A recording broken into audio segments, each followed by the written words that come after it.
Good afternoon again to everyone. Thanks for being here and participating and keeping our community informed. First, I want to just start by telling you that I am extremely proud of our city staff and the ways that they have continued to provide all major services to the community over the past several weeks. Our IS team has probably done 6 to 8 months worth of work in this time period in rebuilding and upgrading our systems based on next generation best practices. We've done all this in the midst of 3 holidays, including this weekend that folks will be working, and 2 major weather events. I want the community to remember that we are committed to the prompt resolution of all issues that are impacting services, and we're focusing significant time and resolve towards investigating and remediating any disruptions that the cyber event caused. We're dedicated to fully restoring all city resources and functionalities in as timely a manner as possible. And we appreciate the public's patience as we're doing those. As just a recall, when we were first made aware of the activity, the city promptly took our systems offline so we could isolate any unauthorized activity, and we kicked off our incident response protocol. So since the event, we've had great progress in restoring our internal services and continuing to maintain the existing services to our community. We continue to use our state and local agency support, including the North Carolina National Guard, the North Carolina Local Government Information Systems Strike Team, the Department of Emergency Management, North Carolina Department of Emergency Management, the FBI, Secret Service, and the Cybersecurity and Infrastructure Security Agency. We are still in the midst of an ongoing investigation, so we cannot release a lot of details on that investigation. Our partners we're working closely with these partners to understand the nature and the scope of what actually happened in this event. And again, we're restoring our network as safely and as quickly as possible. We are following their recommendations completely to make sure that our systems have the latest best practices in how we're providing our infrastructure network to serve the community. Some things that I will confirm today, as we've talked about before, the event did occur on December 26, 2024, which was during a holiday. There was unauthorized access to and encryption of certain systems on the city's networks by an unauthorized actor. As I mentioned, for cautionary purposes, the decision was made to take certain city software computer systems and to disconnect completely from the internet to prevent any continued incursion into our systems. According to North Carolina law, no contact has been made or will be made with the responsible actors in this event. As I mentioned, again, since the incident occurred, the city has made great progress towards return to all network operations, accomplishing a great deal of work in a short time. And we will continue to work on the restoration and rebuild of our infrastructure and all applications. Currently in progress, all of our major systems actually are operational and have been rebuilt, and our IS staff is working on our end user interfaces with those. So we're still working to make sure that all of our systems are completely safe before we turn everything back on to the public. As we mentioned before, this incident has not impacted, despite some rumors to the contrary, operations in the Winston-Salem Police Department, the Fire Department, or the utilities operations. These departments are conducting business as usual and are not impacted. There are also some questions about planning services. Since the cyber incidents, we have issued over 1,100 permits and have completed over 2,500 inspections. Our planning service staff continues to operate to provide the businesses to their services to the community. There's been some confusion, so we want to make sure that you're aware that we are aware that there was a separate incident that was unrelated to our incident at all that impacted a third-party corporate vendor, Power Schools, which is used by numerous school districts nationwide to manage and maintain student and employee records, including the Winston-Salem Forsyth County school system. The school system did not have any. That was not related to the school system, nor was it related to the city in any way. That was a private vendor. We will continue to work around the clock to restore the network as safely and securely as possible, and we're using the state and local guidelines to do that. We do not want to rush our recovery efforts. As we bring things online, we're reviewing and evaluating all of our security tools, our security processes, and all of our product protocols to ensure that the public is protected as we move forward. Folks have asked, well, can you guarantee this will never happen again? And we cannot. But we can tell you that we've taken all the precautions, and we believe our system is probably the safest network, local government network in the United States at this point in time. The investigation has not confirmed if any personal information was impacted as a result of the event, but that remains a primary focus of the criminal investigation. If personal information was impacted, we will communicate with the affected parties in accordance with all the applicable laws. But again, we are not aware of any identity theft or fraud as a result of this incident. We thank the community for their continued understanding and flexibility during this time, and I'll take a few questions.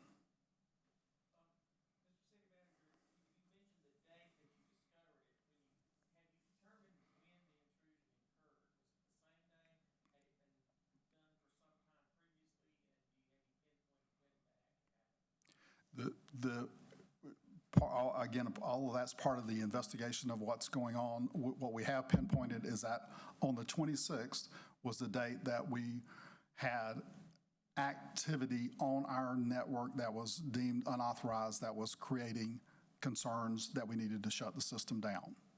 So that was the first time we were aware that we had an issue there that needed to be dealt with.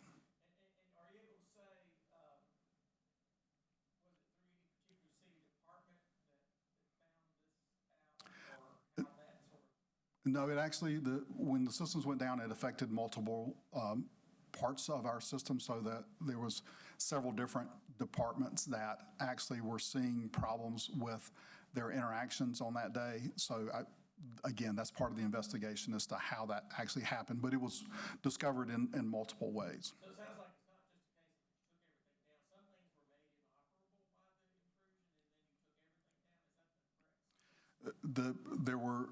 Once the incursion was discovered, they took down all systems that would provide any outside access into our system as a precautionary measure to make sure that whoever was maybe trying to get into our system from outside that was unauthorized would no longer have the ability to do that. So that's why all systems were taken down, and then we were bringing things back up as we've dealt with all of the safety and security protocols to make sure that there's no threat of no possibility of this particular threat getting back in. Yes, sir. You said no contact has been made with the actors. Does that mean that there was a demand for money? Was this a ransomware attack? I have had no contact with them. The city, or no one in the city has had any contact from them or with them. There has been no contact, so there's no demand for anything. You said that people should not be concerned about their personal information, but it's my understanding that city payroll was affected. So if city payroll was affected, is there a possibility that city employees' personal information may have been compromised? I think that's a mischaracterization of what's going on. When systems were taken down, the payroll system was one of those that was taken down.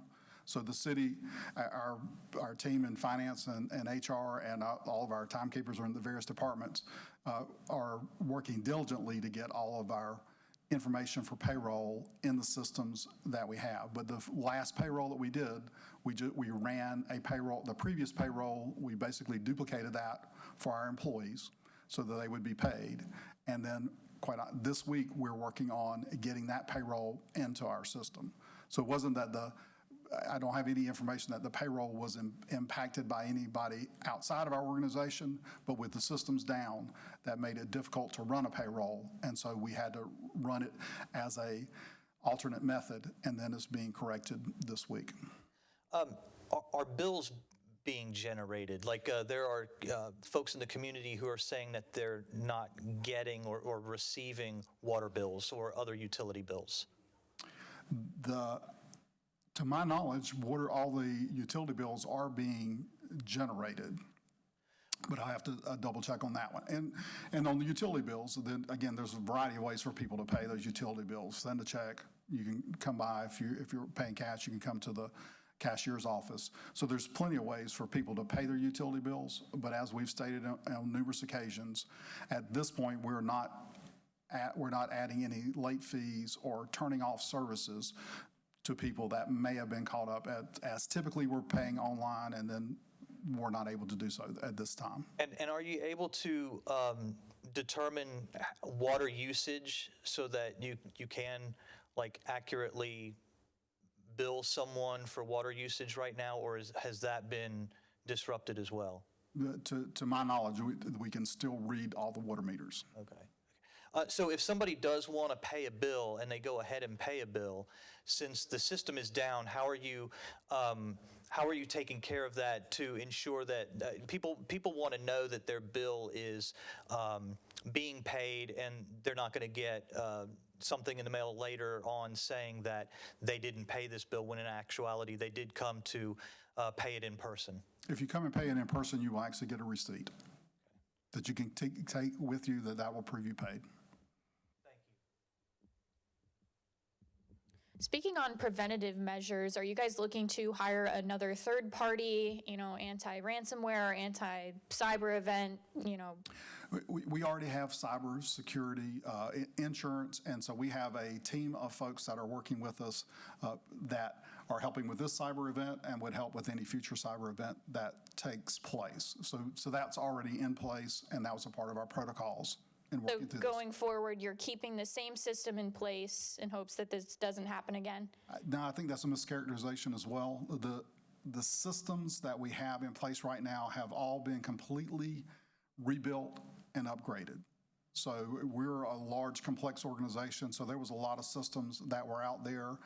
If there's a glass half full scenario on this, again, our IS team has been able to push out all complete new upgrades and updates to all of our systems that are being brought back online so that we will have the latest in security measures for all of our systems. So that moving forward, we will continue to do that. This puts us in a better place moving forward.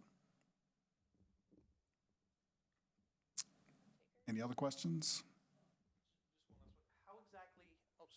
How exactly is the National Guard involved? Like, what are they doing? Are they investigating how this happened? Are they helping you with restoring the system? How exactly is that working? No, the National Guard, their unit is investigating the incident. They were on site for 2 weeks, I believe, and now they're continuing to help monitor our systems from remote locations. I know you said there's no contact, or there has been no contact made with the people responsible for this, but do you guys know anything? Was this a group? Was this an individual that did this? No, I can't say who, if it was a group, a person, an individual, whatever. Okay.